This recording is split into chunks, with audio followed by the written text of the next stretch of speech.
SOUPerstar show hosted by yours truly, Gracie James Campbell. Welcome to the first Get in the Word with me. I'm super hyped about this. This is kind of a series that I started on Snapchat where I just kind of get in the Word and I talk about what I read that morning. I'm getting in the Word every single day and just kind of letting that be the foundation of my day. And I learned that I really like talking about it and I like just getting to share like what the Lord speaks to me through what I read and getting to share that. So if you haven't gotten the Word today, you can get in the Word with me right now. We are going to be turning to Psalms 86, and I'm just going to read this super fast and then talk about what I went over. And if you don't know where to go or how to find these passages, super easy. All iPhones come with a Bible app on your phone, so you can just turn there. I'm using the Christian Standard Version. That's my favorite version of the Bible to read. And we're going to be in Psalms 86. That's like front middle of the Bible. And I would love for you to just, read along with me. I'm starting in verse 1, so I'll read about it real fast. Listen, Lord, and answer me, for I am poor and needy. Protect my life, for I am faithful. You are my God. Save your servant who trusts in you. Be gracious to me, Lord, for I call to you all day long. Bring joy to your servant's life, because I appeal to you, Lord. For you, Lord, are kind and ready to forgive, abounding in faithful love to all who call on you. Lord, hear my prayer. Listen to my plea for mercy. I call on you in the day of my distress, for you will answer me. Lord, there is no one like you among the gods, and there are no works like yours. All the nations you have made will come and bow down before you, Lord, and will honor your name. For you are great and perform wonders. You alone are God. Teach me your way, Lord, and I will live by your truth. Give me an undivided mind to fear your name. I will praise you with all my heart, Lord my God, and will honor your name forever. For your faithful love is for me. For your faithful love for me is great, and you rescue my life from the depths of Sheol. God, arrogant people have attacked me. A gang of ruthless men intends to kill me.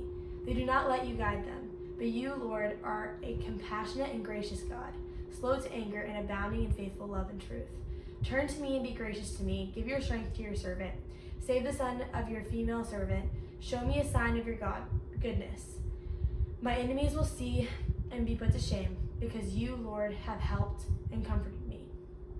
Okay, so not a super long passage, but I have noticed something in reading a psalm every day, is that the phrase your faithful love, when talking about the Lord, like an attribute of the Lord is that he has faithful love for his children, is something that I've seen like repeated over and over and over again, so much so that every single time I see it written down, I go and mark it in my Bible.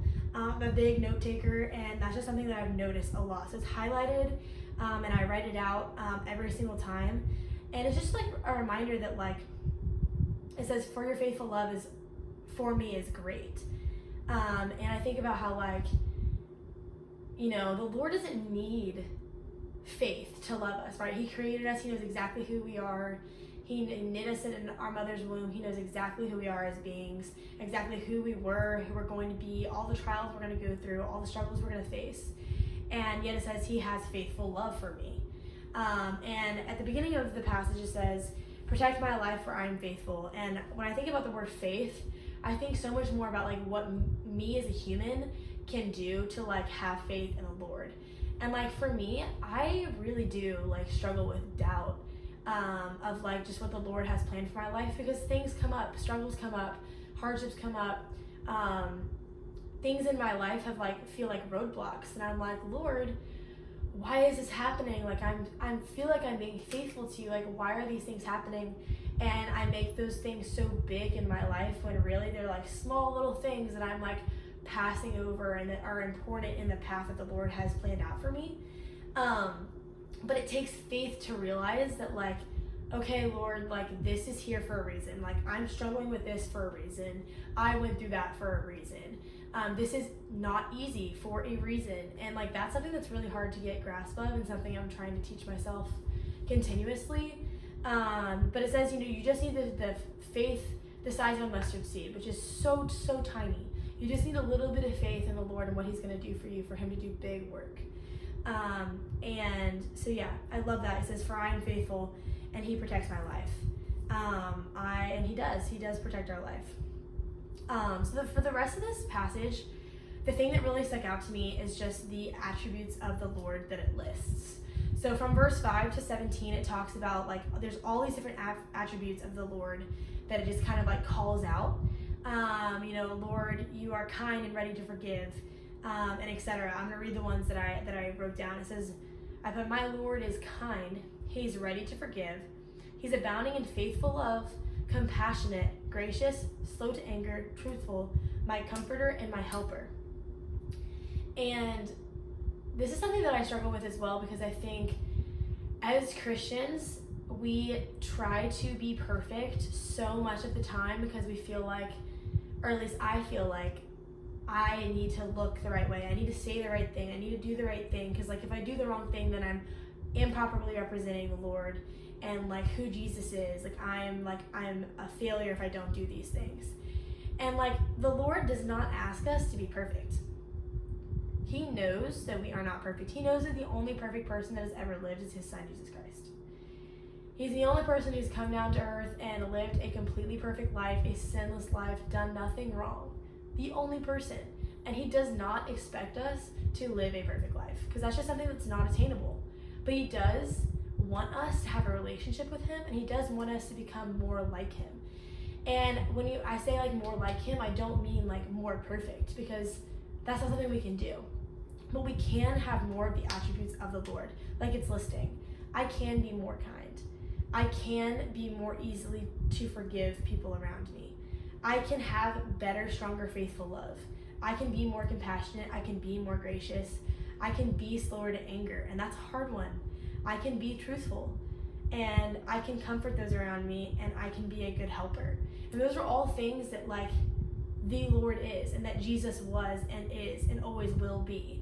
And that's something that that is something that's more attainable. Now, am I going to do that every single day? Am I always going to act with a kind heart? I would hope so, but I'm human. Am I always going to be super easy and ready to forgive? No, because we're human, and that's how it is. But I think that the closer you get with the Lord, the closer you grow in relationship with your Creator, with your Father, like, the easier these things become, like, the more like him you become, and it shows the fruit of your life. You become more kind. You are easy. You become quicker to forgive, and you become slower to anger, and you feel more compassion, and you give more grace, and you are someone people want to allow. Like, you're someone who people come to for comfort, and you are easier and quicker to help those around you, and you just become more like Christ in that way. And like it says, I can't even remember where, but it says, I think it's in Matthew, where it says, like, we are ambassadors of Christ. And that's something that I really, really focus on for my life, because I'm playing in D1 athletics. I play beach volleyball at LSU, and it's a huge school, and it's a public university, and I'm around thousands and thousands of people every day, and I'm on a team with believers and non-believers, and I'm playing, a sport where, like, any kind of sport is going to be hard to play as a Christian. Like, it's anything you do as a human is, like, it's harder when you're trying to do it from a perspective that is, like, to glorify the Lord. And that is my big thing this year, is that I want to glorify the Lord in everything that I do. And I'm not perfect at that. I'm still learning how to do that and what that looks like for me. But in the same way, like, these attributes of the Lord, like, I can take that into my sport, even though it's hard. Like, I'm playing, at the highest level of collegiate sports, and it is really easy to curse when I mess up, or get frustrated when I lose, or blame my partner, or get upset that I didn't make the lineup, or be bitter that someone's playing over me, or you list it. And it's super easy to act in that way, but I have noticed a change in my life since prioritizing getting in the Word every single day and having a relationship with my Creator. I have noticed that I am quicker to give kindness, and I'm quicker to hold my tongue, and I'm quicker to accept a loss and realize that like there's purpose to that, because God doesn't promise us that life is gonna be easy when we have a relationship with Him. He doesn't promise us rainbows and butterflies and all of this perfect life. He promises us that He's going to love us, and He has a purpose and a plan for our life. And that purpose doesn't always mean that you win everything. And that purpose doesn't always mean that you make the lineup every week, and that you get to play with who you want to play with, or that you make good grades, or that you pass every test, or that your job is going to be easy, or that your home life is going to be easy. Like, He doesn't promise that. But I do think that there's a reason we go through all of those things, because those things make us who we're supposed to be for the Lord. And so, like, for me, this is something that I'm really trying to hone in on, is like, no matter what happens with my sport, like, I want my sport to be my ministry, right? So, like, the Lord gives you skills and passions and plans, and He gives you those things to glorify Him. He didn't give me these skills of volleyball just so that I could be a great volleyball player. He gave me these skills so that I could go out and play this sport and be around people that haven't heard Him, and I can play my sport and I can glorify Him through it, and they see Him in me while I'm doing those things. But I need those skills, I need those passions to be put in those rooms to be able to get to those people that need to hear about Jesus, and that need to see Jesus through me, and that need prayer, need whatever it is. Like, that's why I'm here. That's why I'm on this team. That's why I play volleyball. Is because it's not just because I love volleyball. I do love volleyball, and I do love beach, and I do love LSU. But that's not just why I'm here. I'm here because God has a great plan for me, and that's something that I really believe in. Is that sports is my ministry, and I can't say that sports is my ministry and that I want to be a good ambassador of Christ and then go out there, and when I don't make the lineup, I'm bitter and I don't cheer for my teammates, or I sulk and I cry and whatever. Like, I can't say that I'm glorifying the Lord, because everyone around me sees how I am taking what's going on with me, and that is so important. And that's why I think these attributes of the Lord are super important to like pay attention to, because the closer you get to the Lord, I really do believe that these things become more evident in your life and more evident in your character, because you're spending so much time with the Lord that like His goodness just overflows onto you, and then that becomes a part of your life and your character and your attitude, and then people see that in you. And it's not you, they're not seeing your kindness, they're seeing the Lord's kindness through you.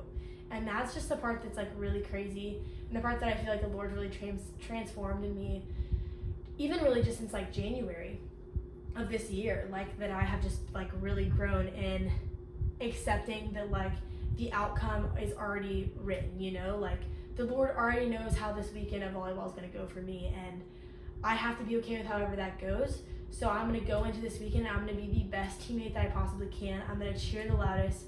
I'm going to be there for my teammates. I'm going to pray before every match. I'm going to pray before every round.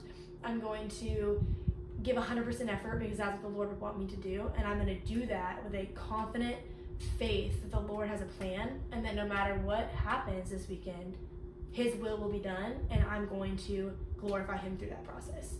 And that is not something that's easy, and that's not something that I always kind of knew that, like I always kind of thought like, okay, like I'm doing this because the Lord wants me to, and because the Lord like has given me these passions and these plans and these skills and like this love for this sport. But I never really like took it as far as realizing, like, I always thought, well, He gave me this so I can like do whatever I want with it. And I think that that's where the line is that I finally kind of understand now, is that like He's given me these abilities and these skills and the chance to be at this place.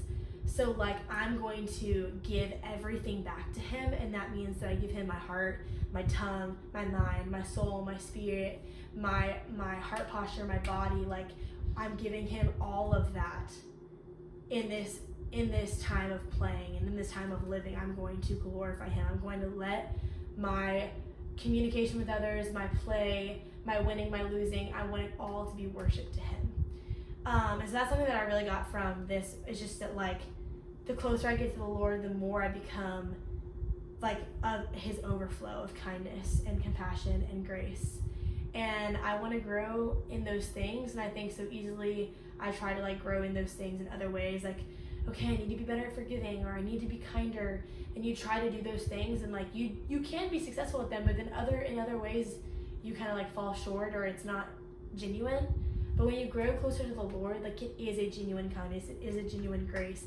You are quicker to tell the truth. Like those things are real. And I think the only way to really get better at those things is to pour into your relationship with the Lord. Okay, so this has already gone a little bit longer than I originally anticipated, but that was Psalms 86, and this was my first Get in the Word with me. This is a reminder that the Lord loves you and that you just got to open up the Word. He doesn't care where you open up. It doesn't matter where you start. It just matters that you have faith and that you want to learn more and that you want to have a relationship with Him.